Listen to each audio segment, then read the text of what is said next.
record now. Hi there. I'm here in Parks. I'm at my well in my backyard. And Parks is in between Flagstaff and Williams. Behind me there, you have a water company, and over there is a real estate office. And I came here on a vacation in 2003, and I was looking to buy a house and move to a different area, and because I have horses and chickens and stuff, and I'm a first-time home buyer, and I'm also a single person, and so this is a beautiful area. I always like being out in rural areas. So I found a real estate ad like this, and my house was in it. And you know, all these real estate advertisements, they're pretty, they're full of really great pictures, but what's not in them is the fact that there are no water laws here, and that there is water shortages.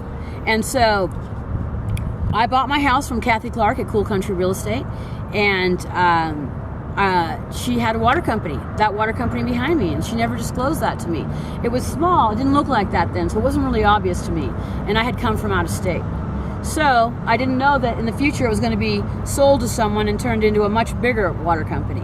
There's 5 wells here. There's a store across the street and a restaurant that's not open right now, my neighbor and myself. This well, the one they originally dug, was 60 feet from my well, and apparently that was their original standpipe. And so they dug it a couple of times. I do have records of that. And then on the last time, they lost the water. So I guess it was only a matter of time before my well got ruined. And so then they tied into another well that's on the real estate office property. And so they've been selling the water like crazy, and it's ran my well dry in March. And currently it's only open a few days a week because it just does not have enough water to sustain all the houses they sold out here that don't have water. So if I called up Arizona Department of Water Resources because it didn't seem fair to me that you could do this. I mean, isn't this America? Don't we have like laws and protections and all that kind of stuff? They sent me this booklet, and there's a lot of stuff in here.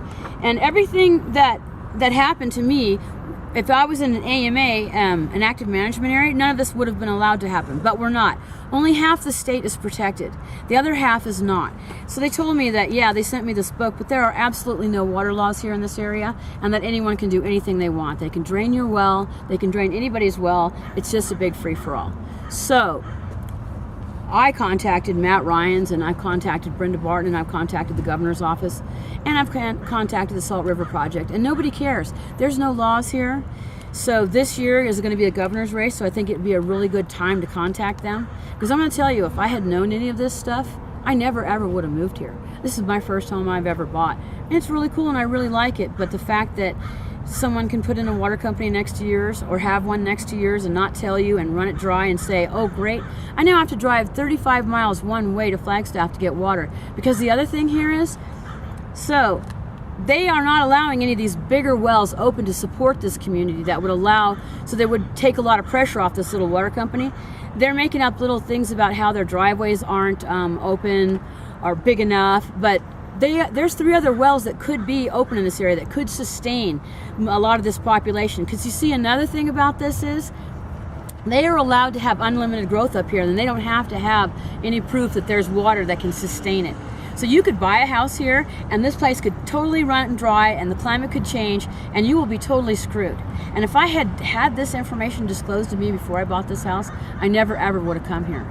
Because I just think that it's crazy. I mean, isn't it America? Aren't you supposed to like have liberty and justice and protection for everyone? So why is it that the other half of the state has that luxury and we don't?